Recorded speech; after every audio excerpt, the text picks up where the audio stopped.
Hello, goblins and ghouls, and welcome to my Haunted Life podcast. I'm your host, Angela Hartshorn, and on this episode, I'm back! And I'm starting a new series of stories that are great to listen to around the campfire, starting with a heavy hitter location, the famous ghosts of the Pine Barrens in New Jersey. And of course, you can't talk about the Pine Barrens without talking about one very location-specific cryptid. Of course, the infamous Jersey Devil.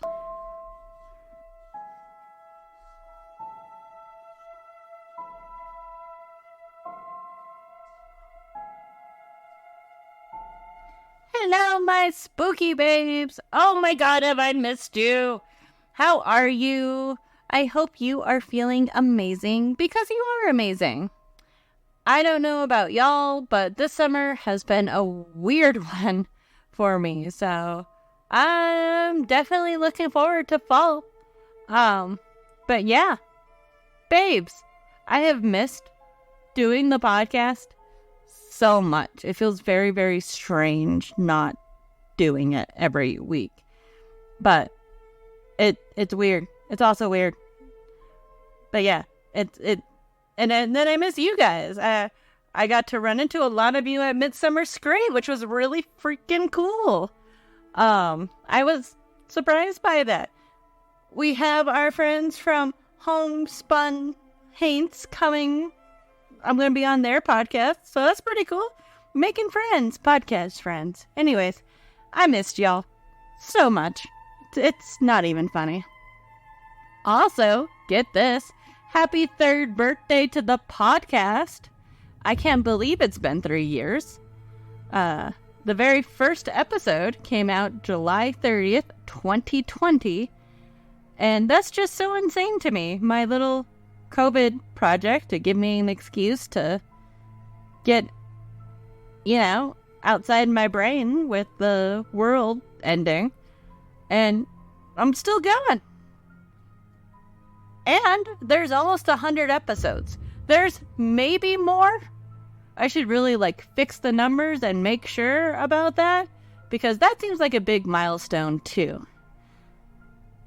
But, just another, we'll figure it out. We'll get there. Let me see. Where are my notes? There are my notes. When this episode comes out, I will be in full swing for the fall. And it's already been insane one. I can't even talk. I just got back from Midsummer Screams in Long Beach, California. Like I said, I got to meet some of you. That was really cool. The big thing, me and my buddy Rain, who's been on the podcast a few times now, got to do was finally stay on the Queen Mary. I'm not sure why I did a big long pause. If you follow any of the podcast stuff, you know where I've been. So that was freaking amazing. I did not expect to get anything, and we haven't done a full evidence review, just very preliminary, going through some pictures, and yeah, there's some we got some stuff which is really freaking cool. Oh my freaking god. So totally worth it. Expect an updated ghost hunting episode of the Queen Mary later this fall. I believe it's scheduled for the October month. Because I want to do more of the really creepy ghost hunting stuff then. So I'm excited to go through the rest of the evidence. It's going to be awesome. Now, that being said, I still do not have my land legs back. A lot of our Monday, we went out on a whale watching tour. So we were on a boat on the ocean, and then we stayed on the Queen Mary, a ship. It's important. On the ocean, and then we flew home, and I still feel wobbly. Yeah, it's weird. You guys, it's weird. Water is weird. Anyways, I'll be getting ready to go to Philadelphia and Salt Lake City very soon. So, if you have any suggestions for haunted places, let me know as soon as possible. I have a couple. There's already plans to go to Eastern State Penitentiary. Haven't bought my tickets yet, but that should be a later today thing. But yeah, just let me know. I have most of Sunday to, mess around. Sorry, big plane just flew over. And then I didn't get it done before I left, but I have all the ingredients sitting in my shop right now. I am working on a hand-blended campfire tea to go along with this month's episodes. I'm very excited about it. I've been wanting to do this forever. It's s'more inspired, so I'm really excited. And so this way we can drink the same tea together and pretend we're all curled up around a campfire listening to ghost stories together. I thought it was fun. I'm very excited. I'm actually working on some of the blend right now, and I'm sipping on it. But, it's a trial. I don't think it's there just yet, but soon. Very soon. Anyways, on this week's episode, we are talking about the Pine Barrens in New Jersey. There is one very famous inhabitant of the Pine Barrens, which I mentioned earlier at the beginning of the episode. But I was really freaking surprised how many other ghost stories are littered about. There's quite a bit, and I was really flabbergasted by how much there really was. It's really cool. And of course, the New Jersey Devil has sightings still reported today. So we have a lot to cover. And the really cool thing, a lot of these stories are really well documented. I found the Jersey Devil on Ancestry.com, for fuck's sake. Almost all the white eyewitness stories come from the Weird New Jersey website, and I'm sharing a lot of those here today. I found so much that this became a pretty long episode, but it's all good. I feel like it's a good kickoff to the month and to the season, really. So, let's get into it, shall we? Grab yourself a cup of tea, make sure the doors are locked and the sage is close by. I have a story to tell you.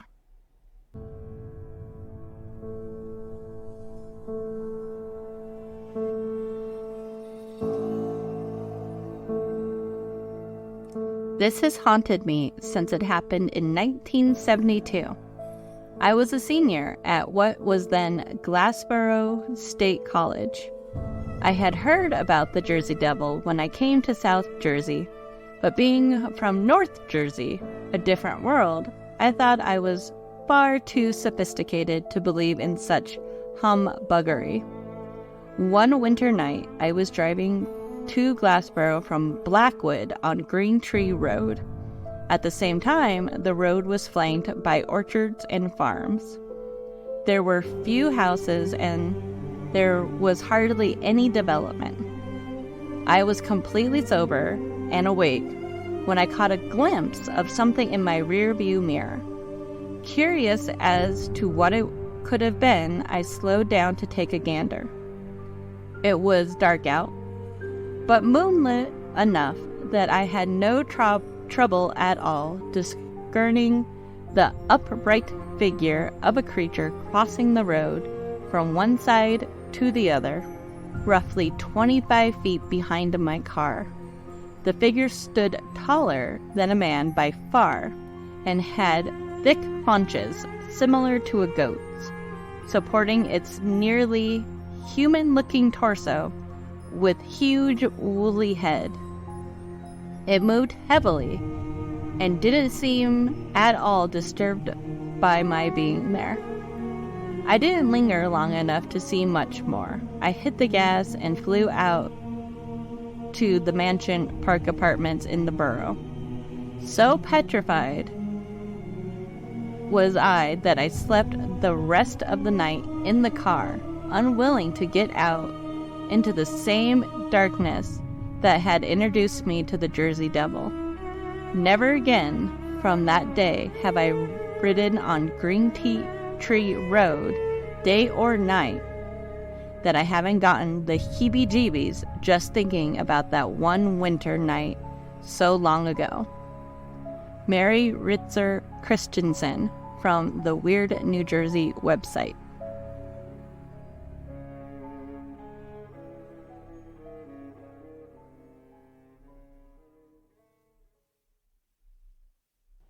The Pine Barrens is a 1.1 million acre area of southern New Jersey. I always thought that the Pine Barrens was a big forest, like one really big forest. Something like, for my Colorado people, like Pike National Forest. But no, apparently it's a freaking region of New Jersey. It's a better description, I should say, is a region. And it's huge, encompassing several cities, counties, and 4 state forests. So, there you go. I had no idea. The Pine Barrens have been the site of numerous small towns scattered among the trees, and some of those have been abandoned.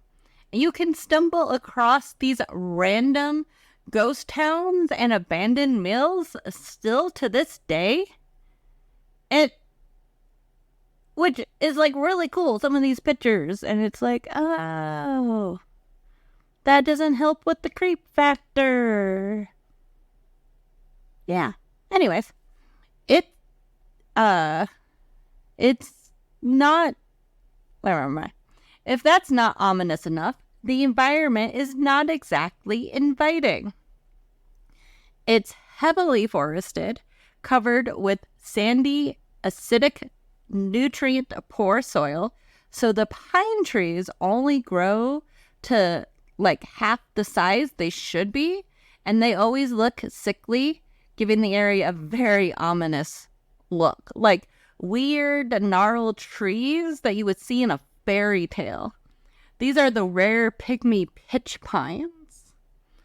And apparently they're slightly sadistic because they depend on frequent forest fires to renew large areas each year.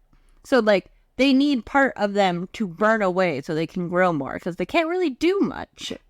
So they're just these weird, gnarly pine trees. And then there's also sugar sand, as the locals call it, because the soil is like extra fine. And apparently they use it in like baseball somethings. I don't know if I made a note of that later in the podcast, but somewhere in there. But it's also apparently really good for quicksand. So it's not a nice area. Even in these extra difficult conditions, nature always finds a way. And it turns out the Pine Barrens are well suited for cranberry bogs, orchard, and carnivorous plants. Like, I'm going to say honeydews, and I know that's not the right word now, but it's what I call my carnivorous plant. I thought carnivorous plants were more of a tropical thing, so I was really, really excited. And now I can't remember the proper name. One second. So, I quite literally just got off the phone with Andrew from Kronk Art and Curiosities because I had to ask him what my carnivorous plant is? And it is a butterwort. And those are the ones that apparently can be found growing naturally in freaking New Jersey. I don't think carnivorous plants, but apparently the Pine Barrens, again, hostile environment. It's just insane. So in other words, you have to be pretty hardy to live in the Pine Barrens. That apparently also goes for the people as well. Even though it is sparsely populated, people take a great deal of pride in coming from the Pine Barrens. These people are referred to a lot as Pineys.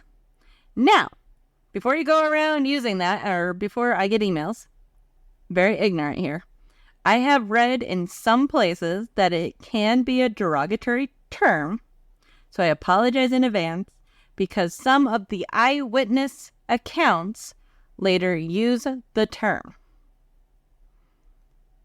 A lot of people seem to wear it as a badge of honor kind of thing. So, I'm throwing it out there.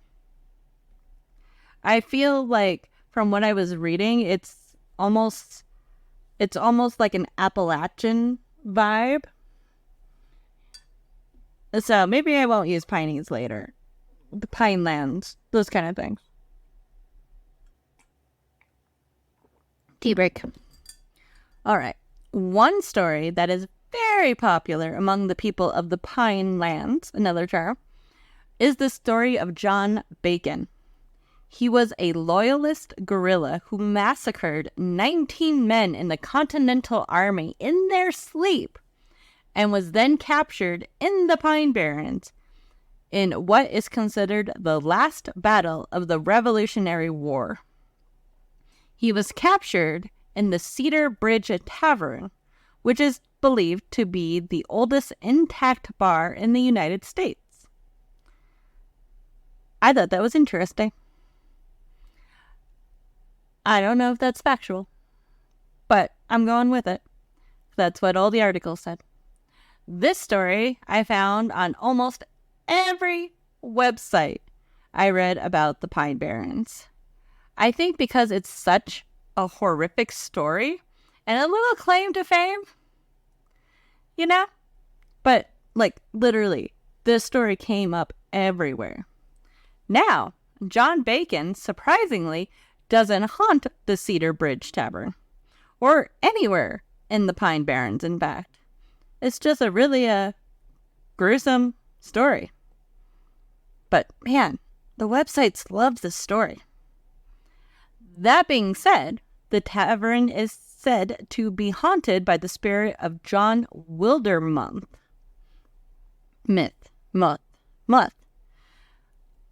A former owner of the tavern who is reported to enjoy opening and closing doors. The Pine Barrens were originally inhabited by the indigenous people of the Lenape tribe. White settlers that had moved into the area discovered pretty quickly that the ground was not suitable for farming, and the area switched from agriculture to industry. Dutch and Swedish colonizers moved to the area to use the cedar and oak for shipbuilding. When the first iron furnace was opened, the area became instrumental in producing munitions. Man, I am having such a hard time talking. I am so sorry, you guys. Anyway, so in producing munitions during the War of 1812, fighting off the Barbary pirates and for the American Revolution. But by 1869, the iron industry in the Pine Barrens had basically disappeared, and the once bustling towns there fell into decay. The forests soon began to reclaim the land. Some of the abandoned villages are little more than mounds of earth, while others are brick and stone remnants of the mills that made iron, paper, and terracotta. Glass was also a big industry, and you can just find piles of shards of broken glass out in the forest randomly. Like, I was looking at all these pictures of things that people found out there. It's just piles of glass right here. In later years, the Pine Barrens have become known as a body dumping ground for the mafia, which is how I knew it. Surprisingly, none of today's stories have anything to do with mafia victim ghosts. I actually expected some, but there are just so many others. A lot of these don't have much reference or backstory to them, but I still feel like they are worthy of mention real quick to give a general vibe of the place. Like the ghost of James Still. Still was an African-American doctor during the time of slavery. It is said that he is the brother of William Still, the man who wrote the book The Underground Railroad. Legend says that he was lynched when locals found that he was practicing medicine. Some say he died of natural causes, but most believe he is a friendly ghost, assisting those lost or injured in the area. His ghost is said to roam the area, assisting travelers who are injured or stranded in the vast forest. So he's a very nice ghost. Other ghosts include a blonde woman, a black dog, the headless spirit of the infamous pirate Captain Kidd, and a white stag that warns travelers of impending doom. You know, I love me a good white stag story, so I had to go look it up. According to legend, a group of Quakers who, on a stormy night in 1809, nearly fell into the Batsusto River simply because they couldn't see it. The white stag appeared to them, and the Quakers turned around, later discovering they were saved from drowning. Of course, with the milling industry being incredibly dangerous, many spirits of maimed workers linger on as well. And the ones coming up are just a few of the most documented ones with eyewitness accounts that I found.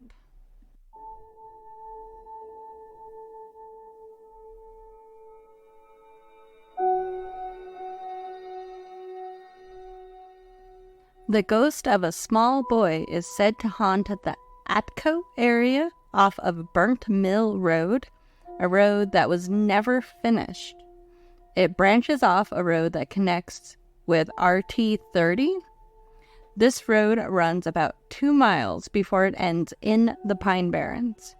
As the story goes, it was Christmas night and a boy was out playing with the basketball he got as a present when a drunk driver came speeding down the dead-end street. He hit the boy and decided to run, only to come to the end of the road. The driver was then forced to do a U-turn and drive back, passing by the body of the boy he had just killed.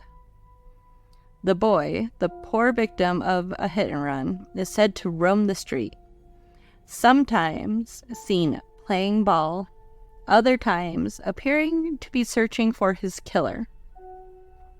If you drive down the road at night and turn off your lights, you may just see a boy running for his ball.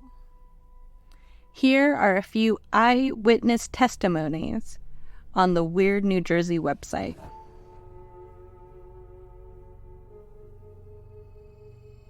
You drive down the street and head straight towards the end of the road. When you reach the end, do a U-turn and pull your car up to the part of the street where there's a crack through the asphalt from one side of the street to the other. Stop here and beep your horn 3 times and flash your lights 3 times.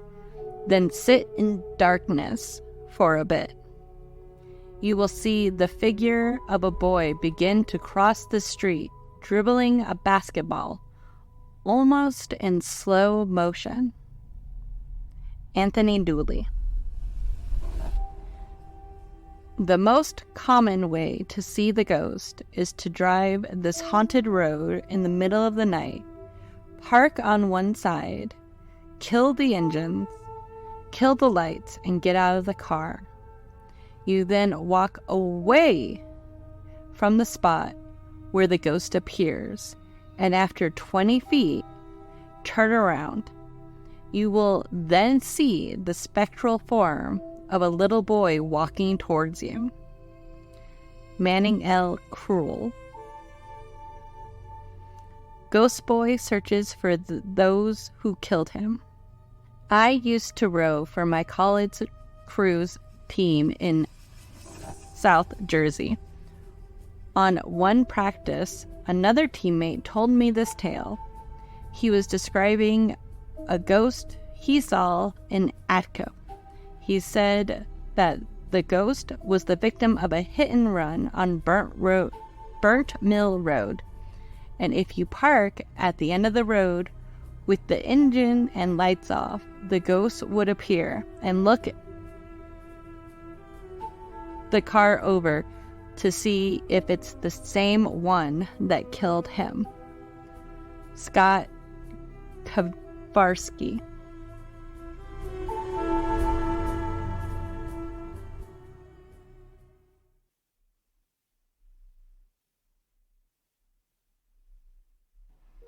This story comes again from the Weird New Jersey site and is written by Scott Wegsork. I'm really sorry about that. Who I believe is one of the men who actually started the website, and I think I've seen him on numerous TV shows talking about different paranormal things. He seems like a really cool guy. This is what he writes about the Brooks Bray Brick Factory. This is a bit of a rough one with some child SA in it. So listen at your own risk. So,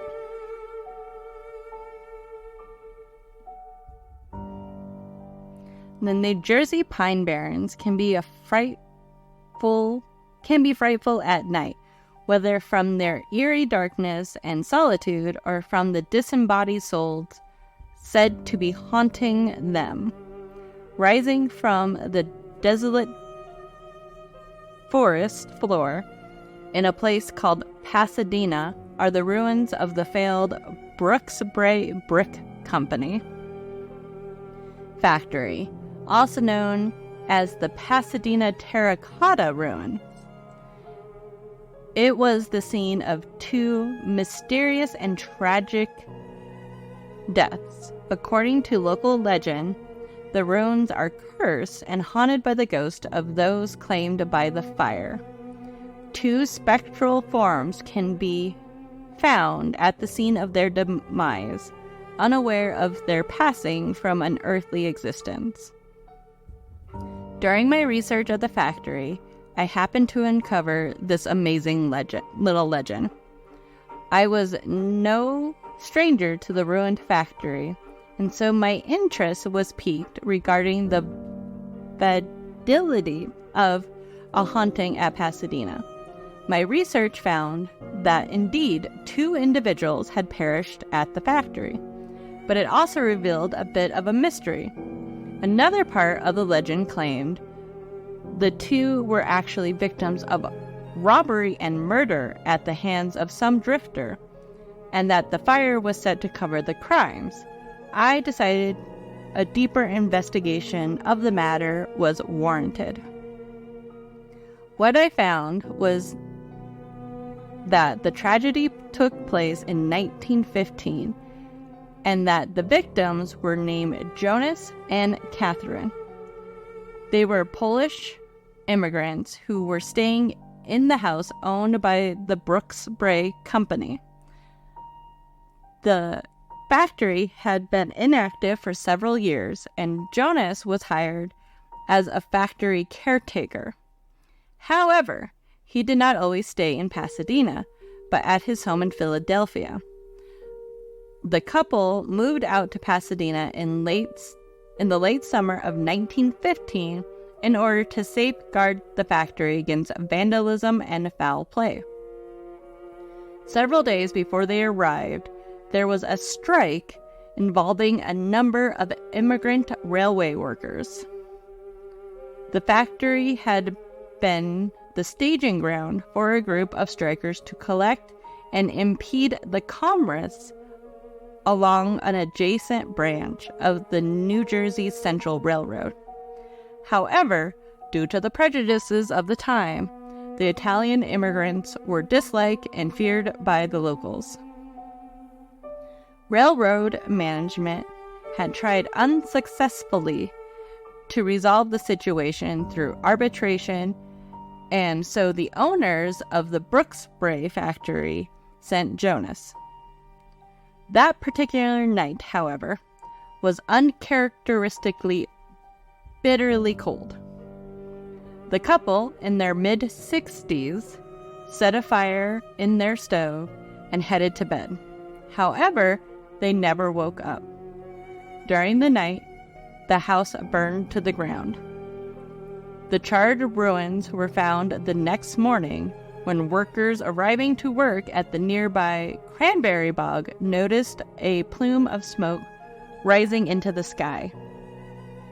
They sent for immediate help, but all that could be saved was the foundation. A newspaper article from the New Jersey Courier dated September 17, 1917, gives two angles on the fire. The first was the verdict given by the state trooper, who was the first on the scene, who declared the fire accidentally caused by a clogged flue or chimney. The locals, however, never accepted this as the cause.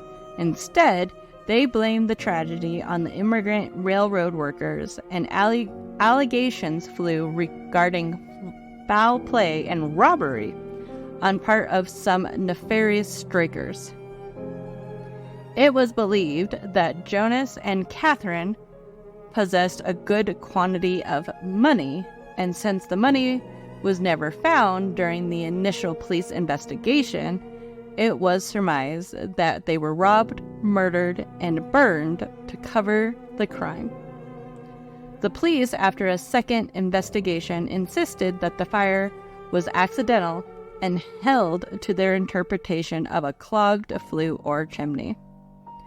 Accidental fire may have been the official report, but the locals still able to have their final say. They maintain their tale of foul play, which was eventually recorded by New Jersey folklorist Henry Beck in his book Forgotten Towns of Southern New Jersey. Later, another New Jersey folklorist, William McMahon, continues this oral tradition in his book Pine Barrens, Legends, Lore, and Lies, and added new stories of the ghost encounters to the factory.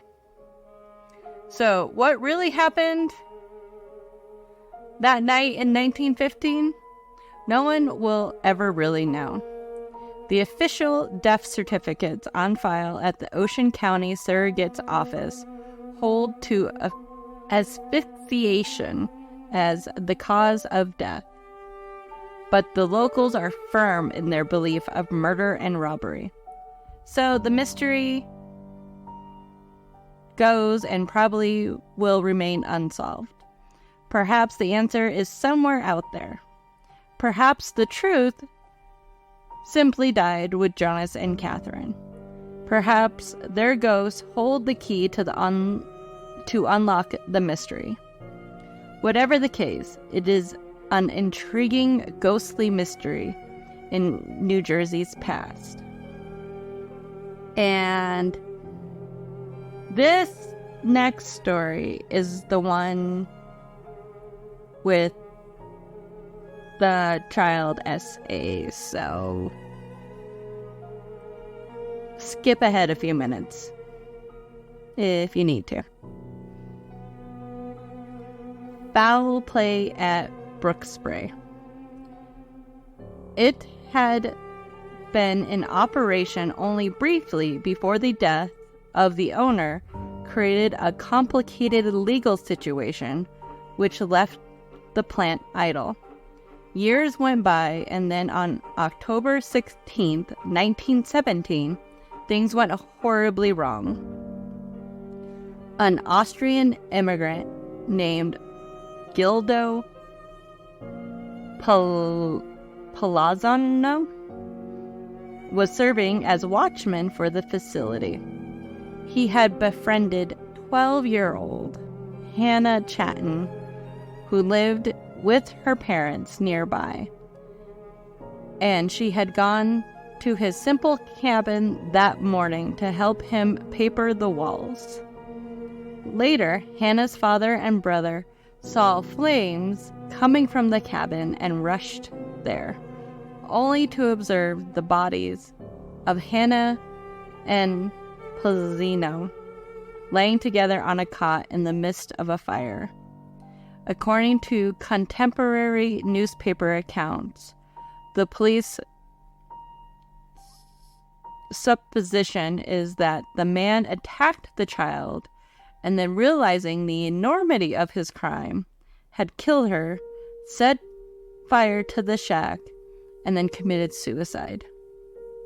The fire spread to the factory, quickly destroying it.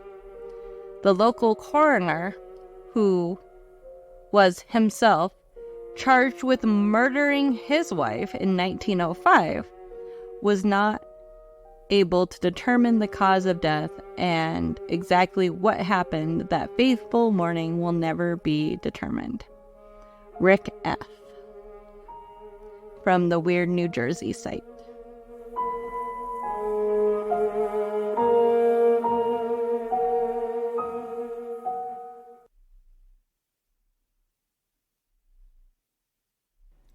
The White Horse Inn has served many purposes over the years, but it was left to vandalism and decay for a little while, until a group of community members dedicated themselves to restoring it.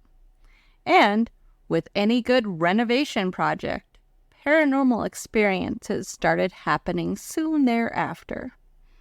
The Committee of Chatsworth, the committee that organizes the annual Chatsworth Cranberry Festival, which sounds freaking adorable, which happens every year in October to celebrate the local cranberry farmers, have claimed to, as a group,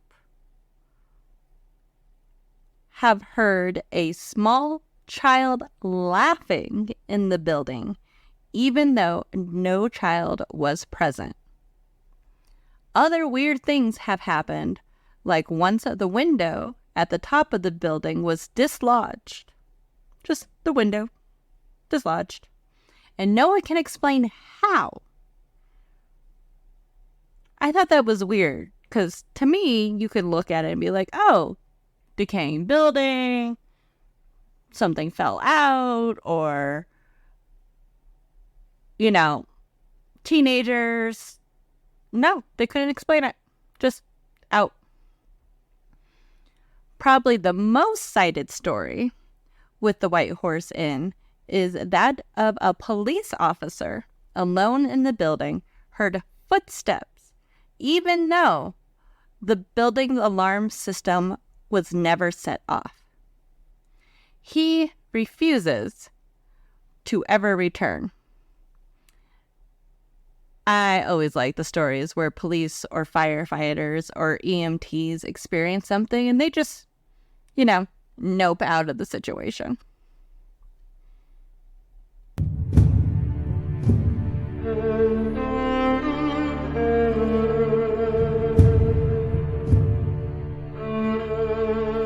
An hour and a half drive down a desolate dirt road in the Pine Barrens will lead you to a somewhat random-feeling monument. The monument is for Emilio Carnanza, a Mexican aviator who flew around the world championing peace. Carranza was about to begin a tour from New York City to Mexico City, stopping at American cities along the way, but a fierce storm delayed his voyage. A commanding Air Force officer messaged him that if he didn't begin the journey immediately, his manhood would be in question. Toxic masculinity at its finest. While looking for a place to land in the storm with only a flashlight to guide him, poor Emilio crashed in the Pine Barrens and died. Legend holds that if you flash your car lights at the statue, you will hear the plane and see Emilio's flashlight searching for a place to land. According to a story on Weird, New Jersey, as the local lore goes, if you park your car at the gate, flash your headlights on the memorial 3 times and yell, "Emilio!" out the window, you will see his plane. Of course, we had to try it. We followed the instructions, and about 10 minutes later, my friend's car stalled for no reason. We threw it in drive and began rolling out of there. She kept asking us what the lights were behind us. My other friend and I turned around and saw nothing. She swore she saw lights in the rear view mirror. We figured she was just trying to scare us, but suddenly we saw them too. We were too high. They were too high to be car lights and too low to be a plane. Needless to say, she dropped the hammer and we got out of there as fast as possible. Loco Kitty.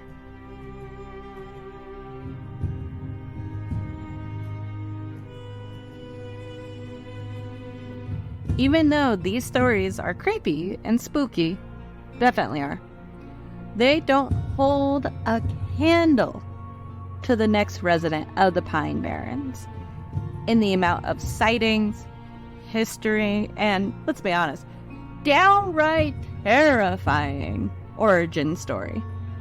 The one and only, known by numerous names throughout history like the Phantom of the Pines, the Jabberwocky, which I thought was fun. Of course, we're gonna go into the Jersey Devil.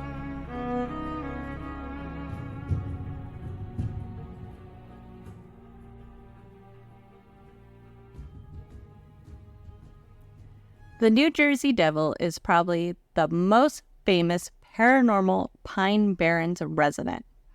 Let's be honest, he might be the most famous, period. I could easily do a whole podcast on the Jersey Devil itself. Probably a series. So I'm going to try to keep it brief and give the most famous stories and some eyewitness accounts, because he's still being seen today. Now, I know I said brief. We are quite literally on page 7 of 14 for the podcast notes. We're literally only halfway through, and I still feel like I could do more. To give you an idea. Anyways. Legend says when Deborah Leeds found out she was pregnant with her 13th child, she became distraught. Her husband was a drunkard who made few efforts to provide for his wife and 12 children. Life in the Pine Barrens wasn't exactly easy in any way, shape, or form, like we were talking about earlier. She reached the point of absolute exasperation upon learning of this new pregnancy. She raised her hands to the heavens and shouted, "Let this one be a devil." Some stories say that Mother Leeds was a witch and the child's father was the devil himself, but that's not the legend we're going with on this one. Mother Leeds went into labor a few months later, in 1735, on a very stormy night.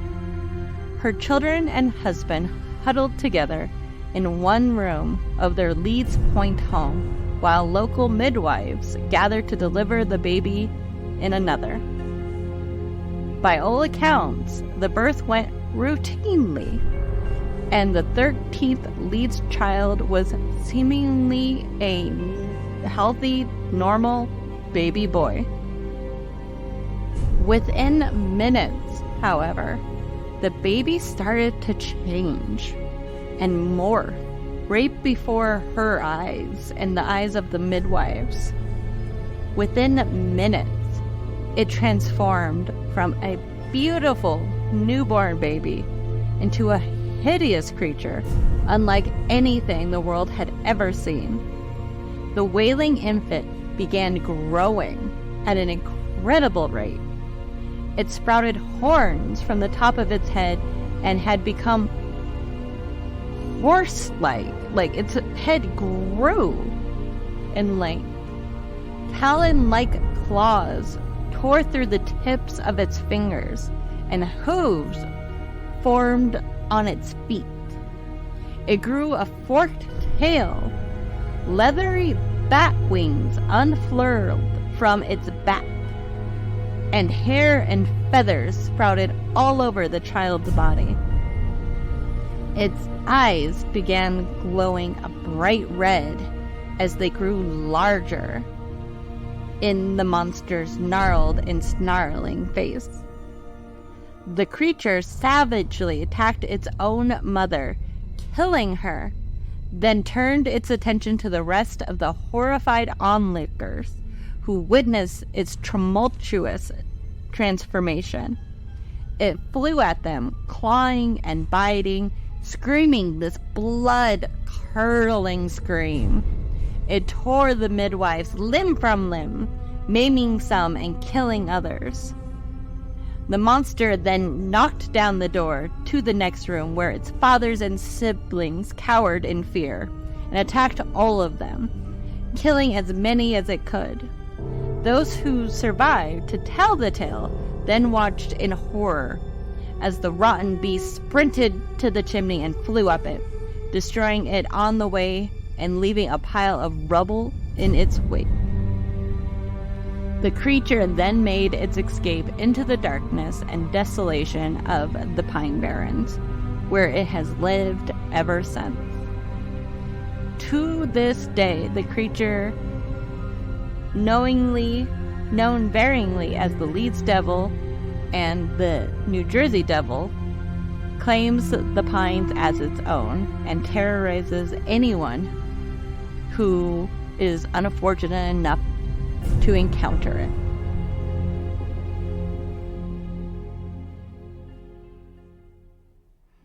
Now, this is a pretty amazing story. You can literally picture every bit of this story like something out of a horror movie. Let's be honest, you probably have heard this story numerous times.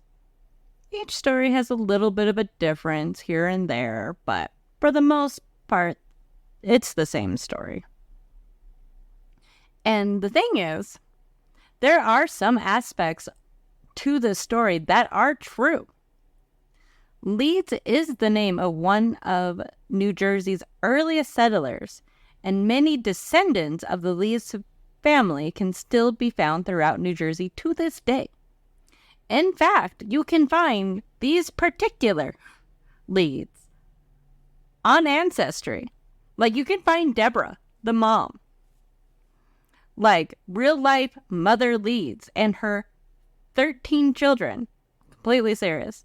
The last child is listed as Jersey Devil Leeds, though listed as a daughter. Now, gender is a construct, so we aren't going to focus on that part too much. But the important part is that Mother Leeds is a real person, and her life is very well documented, actually. The other fascinating part is many New Jersey residents have spotted the Leeds devil over the centuries since its birth. Remember, 1753.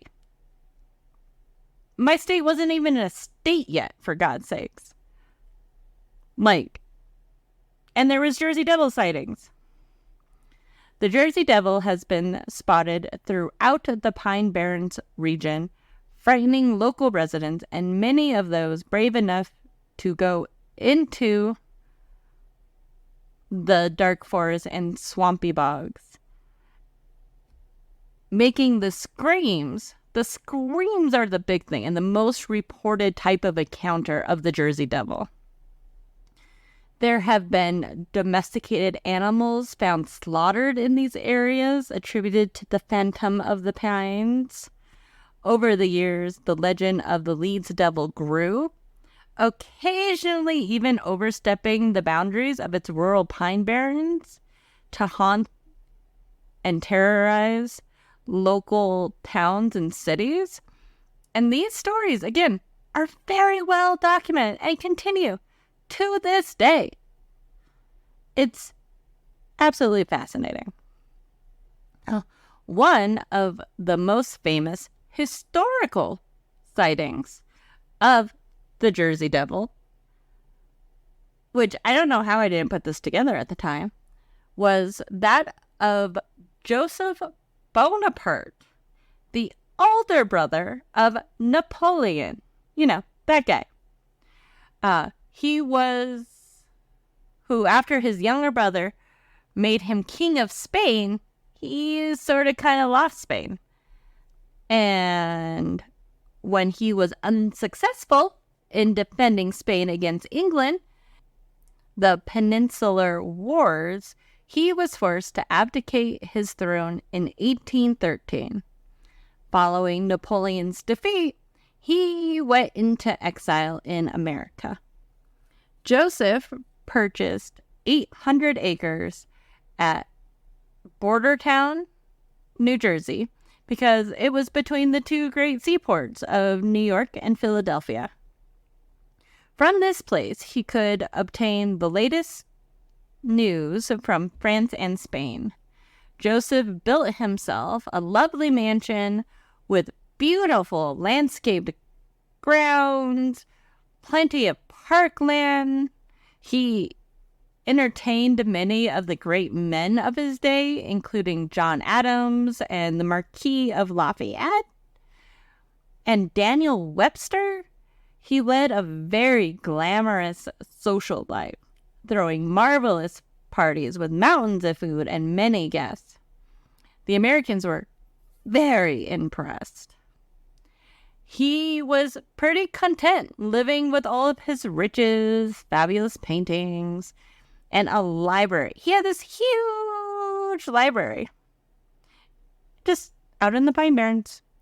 Apparently, he was a pretty awesome guy, too. Remember, most people in the Pine Barrens were fairly poor, especially at this time. Didn't really have much. And Bonaparte basically opened his home to anyone. Like, people would just come over randomly and read in his library. There was even a story of a fire breaking out in his mansion, and all the townspeople rushed in and helped him save his home and property, especially the books and paintings.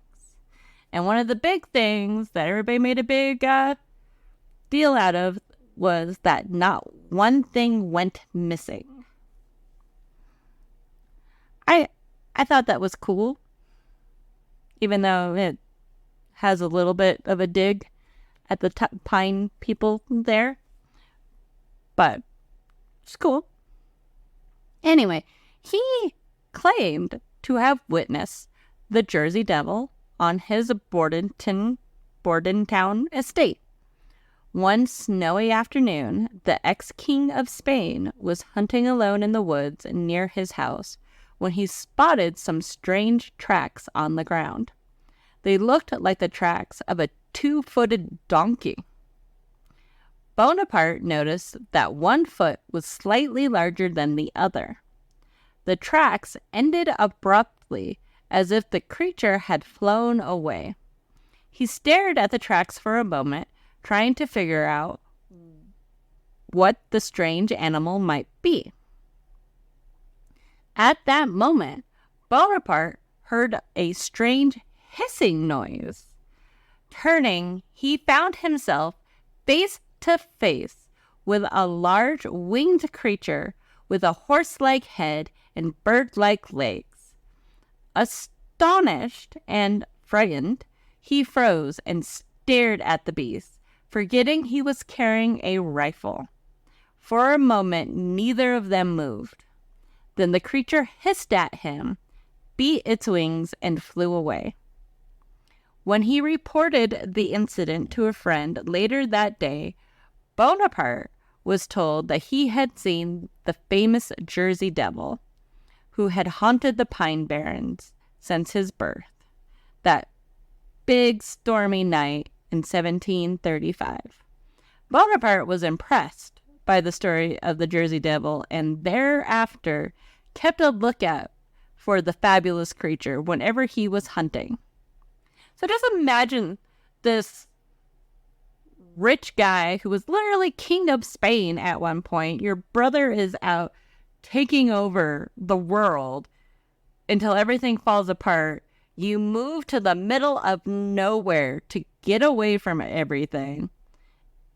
And you run into this creature that you've never heard of. And the fact that you went into your friends and were like, hey, I saw this weird thing. They went, oh yeah, we know that guy. It's the Jersey Devil. Just imagine how weird and like culture shocky that is. I think it's just absolutely fabulous. So, anyways, once things settled down in Europe, Joseph Bonaparte eventually returned to Europe and was reunited with his wife, who was in Italy. I don't know the history there. While he was still in New Jersey, he never saw the Jersey Devil again, but always kept a lookout. Another famous case is what has been referred to as the cannonball story. Or maybe that's just what I'm calling it. I'm going to assume it's a thing. Anyways, according to legend, while visiting the Hanover Mill Works to inspect his cannonballs being forged, Commodore Stephen Decatur sighted a flying creature flapping its wings. Not sure of what he was seeing, he decided to fire a cannonball directly upon it. Not my first impulse, but sure, okay. It had no effect. Some stories say the cannonball went straight through the beast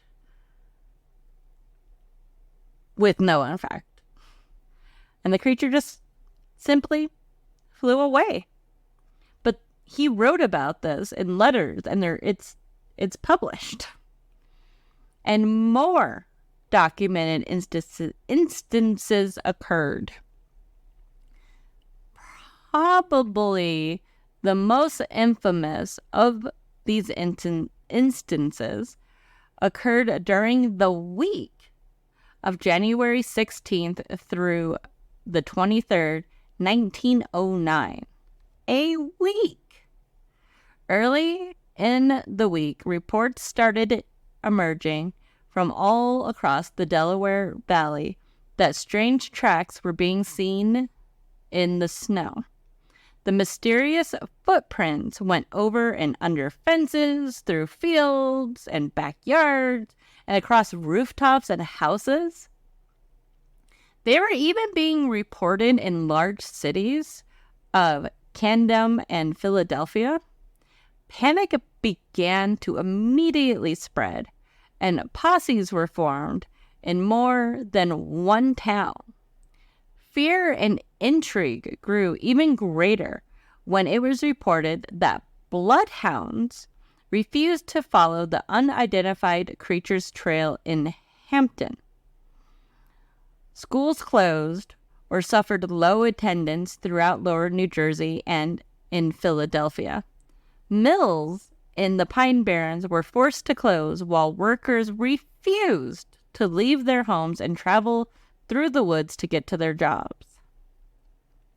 Eyewitnesses spotted the beast in Camden and in Bristol, Pennsylvania, and in both cities, police fired on it, but did not manage to bring it down. A few days later, it reappeared in Camden, attacking a late-night meeting of a social club, then flying away. Earlier that day, it had appeared in Hampden Heights, terrorizing a trolley car full of passengers before flying away. Witnesses claimed that it looked like a large flying kangaroo. Another trolley car full of people saw it in Burlington when it scurried across the tracks in front of their car. In West Collingswood, it appeared on the roof of a house and was described as an ostrich-like creature. Firemen turned their hoses upon it, but it attacked them and then flew away.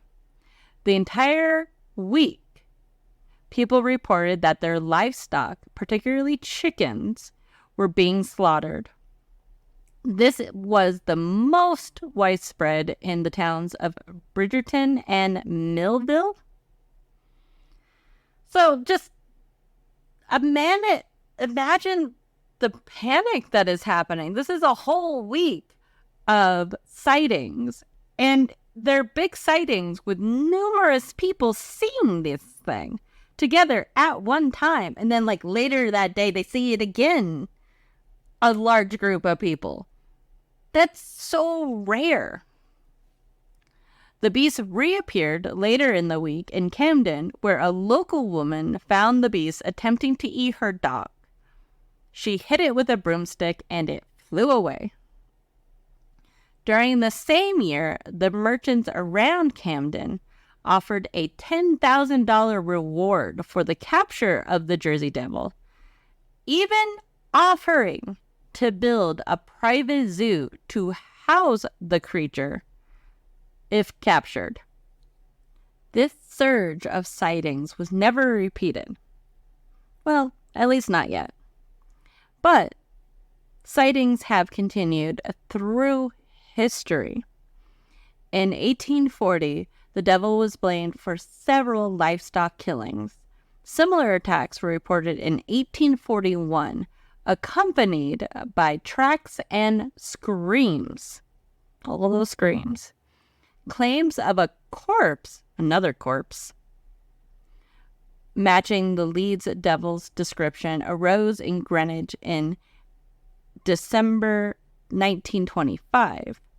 A local farmer shot an unidentified animal as it attempted to steal his chickens.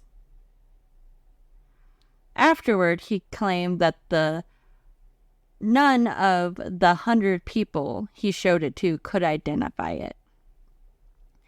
On July 27th, 1937, an unknown animal with red eyes, seen by residents of Dowington, Pennsylvania, was compared to the Jersey Devil by a reporter from the Pennsylvania Bulletin. In 1951, a group of Gibsontown, New Jersey boys claimed to have seen a monster matching the devil's description, and claims of a corpse matching the New Jersey Devil's description arose in 1957. In 1960, tracks and noises were heard near Mays Landing were claimed to be from the Jersey Devil. So, there's so much. I just rattled off some. There are books written on the sightings of the Jersey Devil. There's so much. One of its frequent locations to be seen is known as the Blue Hole, which is said to be a bottomless lake where he likes to apparently drag unsuspecting bathers into the depths and drown them. The area was once accessible by a bridge that was washed away in the 1960s, though it could very well be the Jersey Devil pulling swimmers to their untimely demise in the Blue Hole. Randomly appearing whirlpools, or locally whirly pools, or sugar sand, that we talked about earlier, may be another culprit. That sugar sand, perfect texture for quicksand. So, randomly appearing whirly pools or quicksand is also terrifying. So that works. Numerous sightings of the New Jersey Devil have been reported to this day. The tale of the devil has spread beyond the Pine Barrens and has been embraced by all of New Jersey. The Jersey Devil is portrayed in toys, on t-shirts, and even is the subject of his own feature film. There's actually quite a bit of different little films. I think it was last podcast on the left. They had this really folksy song and ballad that someone wrote, had to have been in the 50s, 60s. That sounds like a bad acid trip about the Jersey Devil for a movie about him. I don't think it's the same movie we're talking about here. I think that's a new one. So there's numerous things. Probably most famously, the devil has lent his name to the New Jersey NHL hockey team. There are still many, however, who believe that the Jersey Devil is a very real, very dangerous creature. There have been a constant stream of reports over the years of devil encounters. Most often, people report finding strange, unidentifiable tracks in the sandy soil in desolate areas of the Pine Barrens. Some reports claim that they are the footprints of a strange bird. Others say that they closely resemble hoof prints, although whatever it is walks on just 2 legs. There have even been a substantial amount of reports that describe the tracks as being cloven, like a goat or Satan.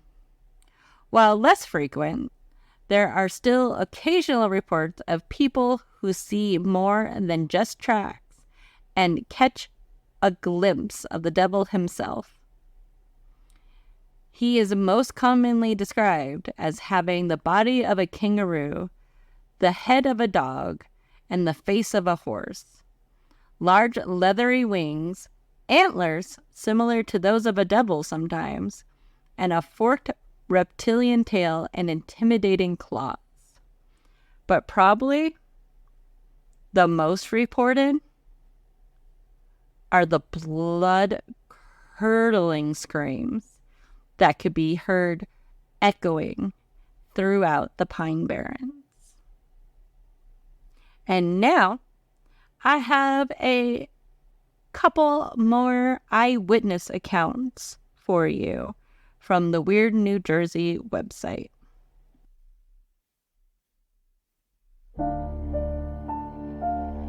Field trips to the Jersey Devil's turf. As a native of Camp May County, I've had the typical rite of passage trip to the Pine Barrens, the legendary home of the Jersey Devil. This Jersey girl went to Cape May County Technical High School, which sponsored trips to the Pine Barrens for good grades in certain classes. I was one of the fortunate students to go 3 times during my 4-year career at CMCT. Each time I went on this trip My canoe was followed by a heavy-footed thing, quote unquote. With each step, I heard branches snap under its feet. Whoops? Question mark. Every 10 minutes or so, I could hear deep, beastly growls that to this very day give me the creeps. Being in the canoe and on a class trip didn't afford me much opportunity to flee in terror, so I stuck it out for 3 years. Every year it was the same. During my sophomore year, I was pretty confident about my canoeing skills, so I didn't look over my shoulder much. I went canoeing with a friend of mine when I came across a bag that had been torn open and gone through. Around it were prints on the ground that looked something like a horse's hoof, only bigger. Then I heard it, the cry that still haunts my dreams, part human, part beast, and full of anger, pregnant with pure hate. I nearly flipped the canoe. We left, leaving whatever it was out there behind, or so I thought. It seemed to follow us. Every time we stopped or paused, it got closer to the river. We pushed on. Then worse came to worse as we tipped the canoe. I heard the thing running behind us and thought for sure we were dead. Then we righted our canoe and got into it as fast as humanly possible. We finally made it out to safety, sun fried to a crisp, missing all of our valuables and most of our clothing, but never happier to be on shore. We packed up our bus and left. As we were leaving, I rested my head on the window and saw a little cottage. I looked at it until the bus was about to pass it, and I saw a woman.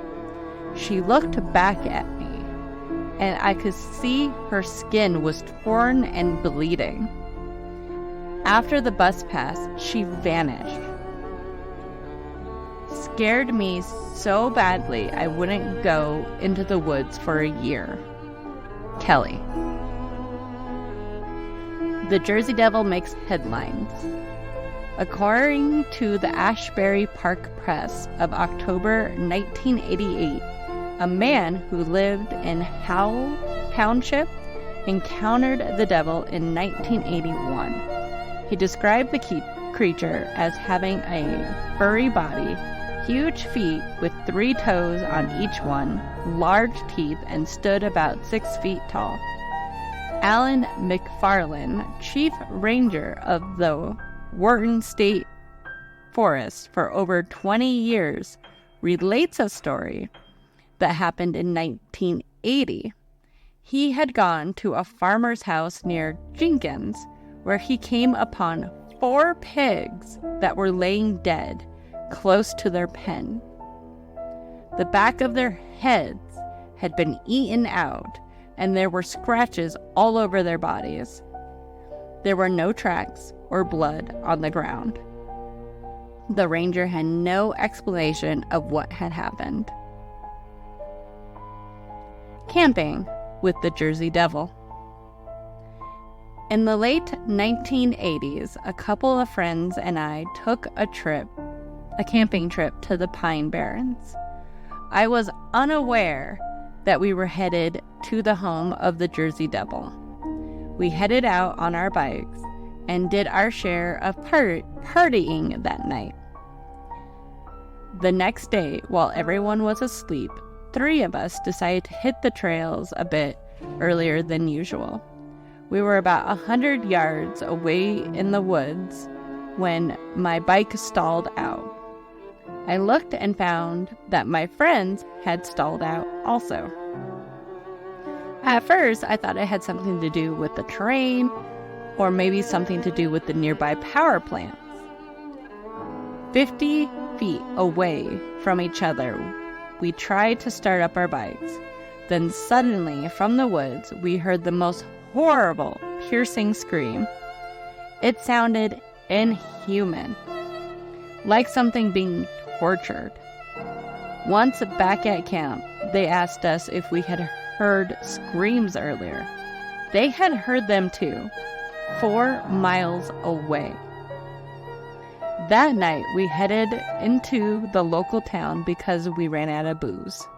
We went into a bar and ordered a drink, still in shock from what we had heard that morning.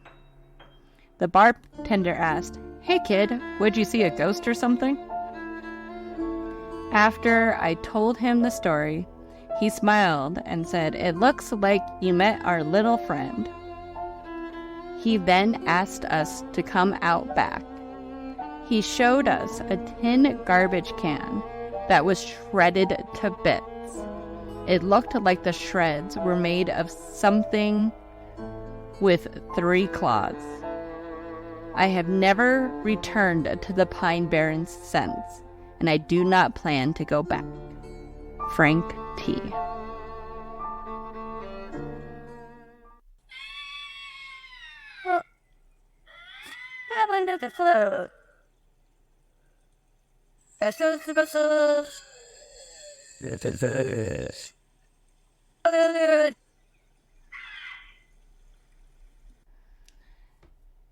So, what you heard there were bobcat noises.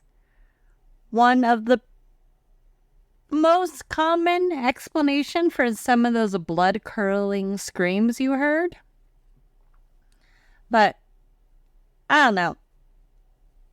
I searched and searched for freaking New Jersey Devil sightings screams, and I could not find anything. I found, surprisingly, quite a bit of good music about the Jersey Devil, which I added into the My Haunted Life podcast Spotify playlist that I have, if you're interested. Some nice bluesy shit. I even found a song by freaking Bruce Springsteen about the Jersey Devil. That surprised me. But yeah. After the credits today, stay tuned to hear another theory about the Jersey Devil. Ironically, having a part to do with music as well. Don't worry, it makes up for the bobcat noises. There were so many other ghost stories of the Pine Barrens that didn't make it into this episode, and so much of the history of the Jersey Devil that I quite honestly barely touched on. I wanted to focus on what would be good to listen to around a campfire. I feel like this isn't the last podcast that the Jersey Devil will be on. I would love to go into the Pine Barrens searching for him. I have seen some investigations for him go Blair Witch real quick, and honestly, I'm all about that. Probably nowhere near the blue hole. I'm a pretty good swimmer, but not good enough to survive whirlpools, sugar sand, and a monster dragging me to the depths to die. Drowning's not my thing. Been there, done that. When you go into the Pine Barrens, keep an eye out for one of the numerous spiritual denizens that inhabit the boggy forest. Listen for the screams of the Jersey Devil, and you never know, you might just get a glimpse of the beast yourself.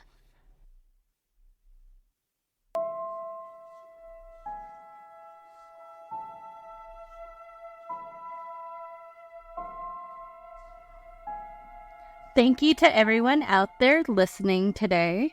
My Haunted Life podcast is written, researched, produced, edited, and hosted by me, Angela Hartshorn. If you are interested in more pictures, info, and my sources for this week's episode, make sure to check out the website, myhauntedlifepodcast.com, for everything. Check out the Patreon page, your one-stop shop for everything My Haunted Life, where you can support the show for $2 a month. That's it. I mean, you could do it for free, too. I think that's how I have it set up. I don't remember. If you have information about today's episode or a sighting of, say, the Jersey Devil, I would love to hear it. Or, a ghost story in general. Email me at myhauntedlifepodcast@gmail.com. Or you can write me on Facebook, Instagram, and TikTok, all at My Haunted Life Podcast. And while you're there, please like and follow and comment. It honestly makes my day. Music is by Ghost Stories Incorporated. And that's it for this show. What? I'm so excited to be back. You have no idea. I will see you all next week on My Haunted Life Podcast. And until then, stay spooky.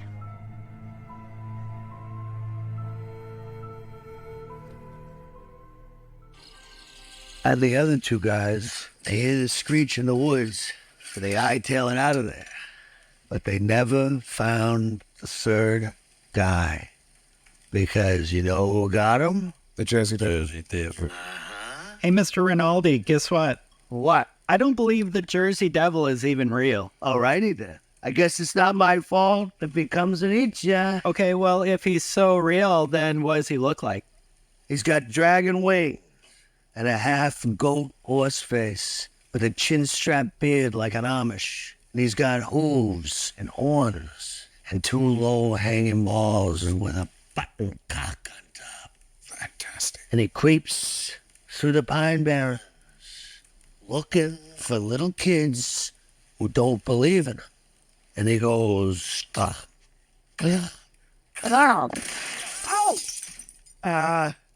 all right? I gotta fix the safety on that one, huh? No, the Jersey Devil is not real. It is just a myth that vampires made up to explain all the dead bodies that we leave in the woods. Sean may be my best friend, but like all humans, he doesn't realize when he's been fucking had. Okay, that's my friend. You've got that. You'll let you go. All right. Thanks, Sean. Yeah, I think we can do. Oh, yeah, that's in the future. You can't go down. Hey, Siri, play some New Jersey music. Get your hands off my hair. This isn't what I want to be doing. Grab his balls, man. I got the island. I'm not there, sweetie. We're all going to be cut off. Oh, there's two rabbits that plays. There was no pretty old stand down. I'll see it was a good heart. Those are little pilot. Wondering about her. Yeah, And there. And there. get a laugh out, Wingberg, dear God. See what fun. Hello, it is quiet.